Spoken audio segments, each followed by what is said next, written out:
Bonjour, donc je vais faire une vidéo, je sais pas trop par quoi commencer, enfin ça part dans tous les sens, c'est un peu bizarre. En fait, je suis déstabilisé, excusez-moi, parce que habituellement, depuis que j'ai commencé à faire cette série de vidéos, je suis titulaire de mon poste. Pour ceux qui ne me connaissent pas, je suis prof des écoles et sur un dispositif Ulysse. Je suis autiste également. Et en fait là, je ne suis plus titulaire de mon poste là, depuis que je vous parle. J'ai été déplacé, on va dire. Je vous donnerai plus de détails dans une autre vidéo, parce que là je suis encore un peu sous le choc. J'ai été déplacé sur un autre poste en cours d'année. Chose super rare. Alors est-ce que c'est la RQTH ou pas qui m'a aidé, enfin bref.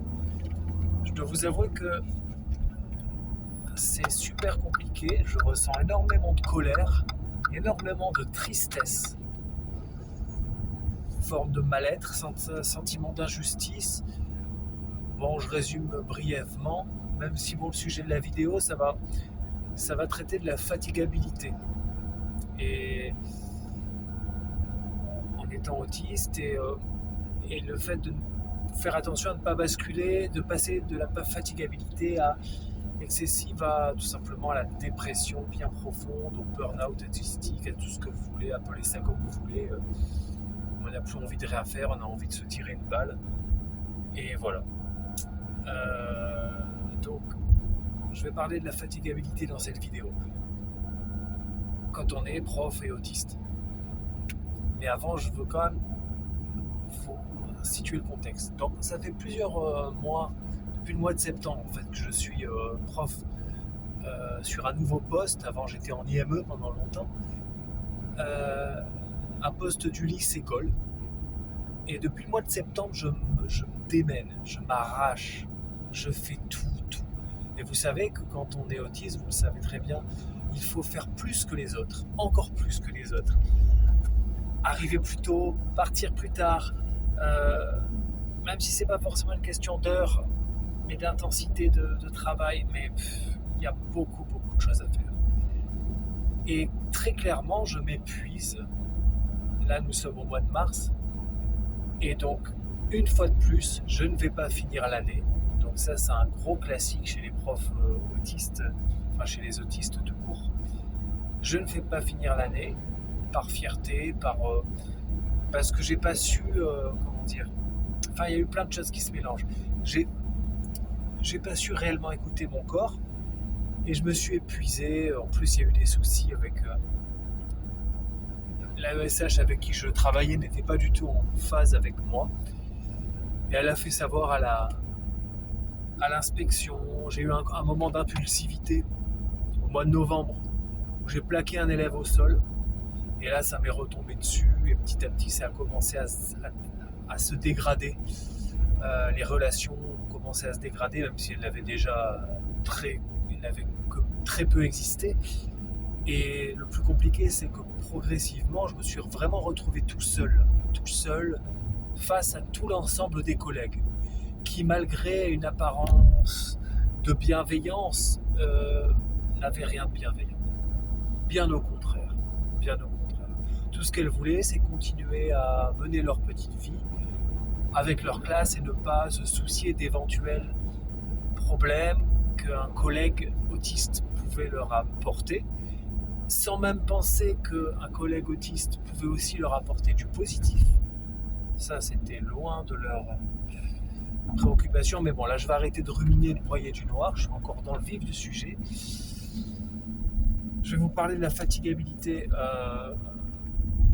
Au départ, moi, cette notion de fatigabilité, j'y croyais presque pas.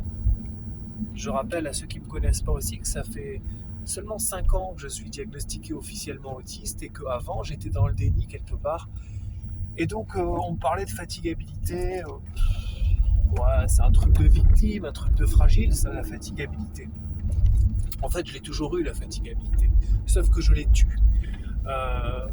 Le fait d'interagir, de parler avec des gens, et ben en fait, tout nous fatigue quand on est autiste. C'est ça qui est compliqué. Il faut doser les moments, alterner avec des moments où on est tout seul. On va s'isoler, on fait des pauses sensorielles. J'ai été dans le déni très longtemps par rapport à cette fatigabilité. Donc du coup, par fierté, par fausse idée que l'on est comme les autres, ou presque comme les autres, on va continuer à faire des choses de la vie de tous les jours, aller faire les courses, discuter, prendre des rendez-vous, et faire son taf, aller au travail, interagir. C'était un travail prenant, très prenant, toujours très prenant. Et on prend sur soi, et après, on décompense.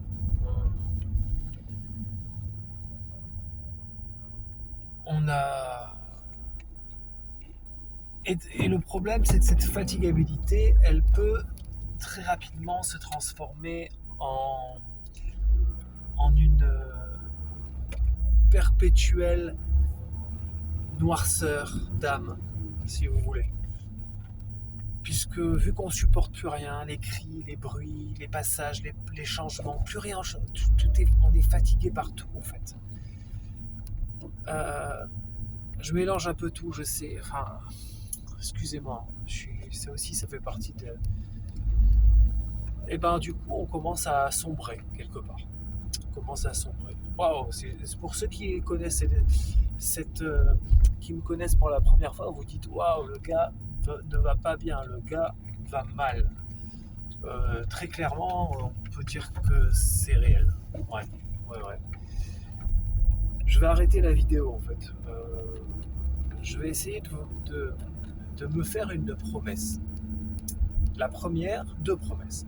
La première, c'est de continuer ce que j'ai entamé. Parce qu'au départ, je me suis lancé dans une espèce de combat pour me persuader que les aménagements de mon poste allaient se mettre en place, ce qui a commencé à être le cas, mais il y a eu plein de problèmes. Mais donc ma première idée, c'est de continuer dans cette voie-là. C'est pas grave, on m'a déplacé sur un autre poste, je vais continuer, je vais garder les acquis que j'ai commencé à avoir. Donc voilà, ça c'est la première idée. La deuxième idée, c'est que la prochaine vidéo et les prochaines vidéos, je vais essayer d'être plus solaire. C'est-à-dire de voir le positif. Parce que sinon là, je vais sombrer. Je vais sombrer, ça va être mauvais. Ça fait du bien de vider son sac sur Internet. Ça fait du bien d'expliquer ce qui va mal, etc. Mais il va falloir que je me motive ou que je me bouge à mettre en valeur ce qui va bien et m'accrocher davantage à ce qui va bien et au progrès que j'ai réalisé depuis toutes ces années et au progrès que je vais encore réaliser pour mon bien-être, mais également pour ouvrir la voie à mon petit garçon qui est derrière moi, même si lui, bien évidemment, depuis le très jeune âge, depuis qu'il a 3 ans, il est pris en charge, c'est bon, il est repéré, entre guillemets. Donc il y a tout un réseau de bienveillance autour de lui, les maîtres d'école, et puis quand on est un petit autiste, c'est pas pareil aussi, c'est après quand il grandira. Donc voilà, bref, je vais arrêter parce que là je pars dans tous les sens. La fatigabilité, en tout cas, c'est pas un faux sujet, c'est pas un faux aspect de l'autisme. C'est un truc hyper prégnant qui vous envahit, qui vous fatigue. Je sais, j'ai même plus les mots pour en parler, j'ai même plus de nuances. Je vais donner vous savez comme certains d'entre vous peut-être, moi c'est comme ça que pas que comme ça, j'ai découvert un petit peu mon autisme à travers les vidéos d'une dame qui s'appelle Julie Dachez, ou Dachez, je sais pas comment on dit, qui avait écrit une BD, La différence invisible, enfin en collaboration. Elle avait écrit la BD, elle a fait le dessin, bref. Et elle parlait d'une théorie des cuillères par rapport à la fatigabilité. C'est assez parlant, effectivement. La notion de cuillère, vous pouvez parler plus de réservoir d'énergie, c'est-à-dire qu'en début de journée, on dispose tous d'une vingtaine de réserves d'énergie, on va dire. Et par exemple, pour donner un coup de fil, quelqu'un de lambda va utiliser une demi-réserve d'énergie et les gens comme nous vont utiliser 3 réserves d'énergie. Et si en plus il y a un imprévu par rapport au coup de fil, on va en perdre 2. Et du coup, on se retrouve des fois à midi, au milieu de la journée, avec toutes les réserves d'énergie utilisées. Donc du coup, on devient hyper... On ressent une forme de vide. On a envie de dire, allez, on ferme la boutique, on ferme les yeux, on va dormir, on arrête tout. Parce qu'on a tout épuisé. Et on a besoin de se régénérer, Voilà. Et le problème, c'est que comme il n'est que midi, et qu'on ne peut pas pour différentes raisons, qui sont souvent fausses, parce que là, il va falloir apprendre réellement à écouter son corps et ne pas écouter son mental et sa fierté, son ego. Donc, on va continuer malgré tout. Et on va puiser dans les réserves d'énergie des journées d'après. J'ai vu cette... là, je suis en train de vous faire une sorte de synthèse d'une deuxième vidéo que j'ai vue hier. C'était quelqu'un de très bien aussi, une autiste, Loïs quelque chose. Regardez sur internet, Loïs quelque chose. Elle parle de la fatigabilité aussi, mais pas que. C'est très très très très, contrairement à moi maintenant, c'est très clair, c'est très bien fait en fait. Voilà, désolé. Bon, je vais vous laisser. Je vais essayer de tenir ces deux. Là, je pars en cacahuète. Là,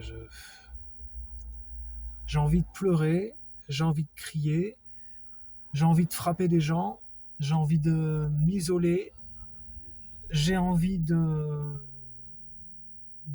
tout arrêter.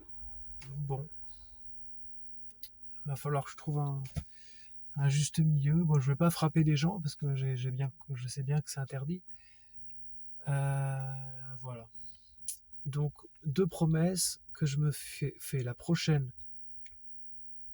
Plus de smile et de solaire dans les prochaines vidéos, en insistant sur le positif. Et 2, continuer à se battre, continuer à me battre pour quelque part faire accepter mes droits alors qu'ils sont acceptés et reconnus officiellement parce que j'ai une RQTH. Mais c'est pas encore le cas. C'est loin d'être le cas. Et c'est très compliqué. C'est très compliqué. Parce que on est beaucoup dans les relations. Donc ça se joue dans les regards, la manière de dire, de ne pas dire. Moi, j'ai passé des mois derrière mon téléphone ou derrière mon mail à attendre des mails, à en envoyer plein. Et elles ne répondaient pas, les collègues. Elles ne répondaient pas. Je dis elles parce que c'était que des femmes. Alors qu'on leur avait dit, t'étais marqué sur l'aménagement de poste, privilégier la communication écrite avec monsieur le troqueur, nanani, nanana. Ouais, tu parles. En gros, elle me parle pas et j'envoie 20 mails et on me répond à 3 mails sur 20. Bon, je vais arrêter de ruminer. Donc voilà. Les 2 trucs, continuer à se battre et être plus optimiste. Voilà, je vous laisse. Allez, salut. Ciao, merci.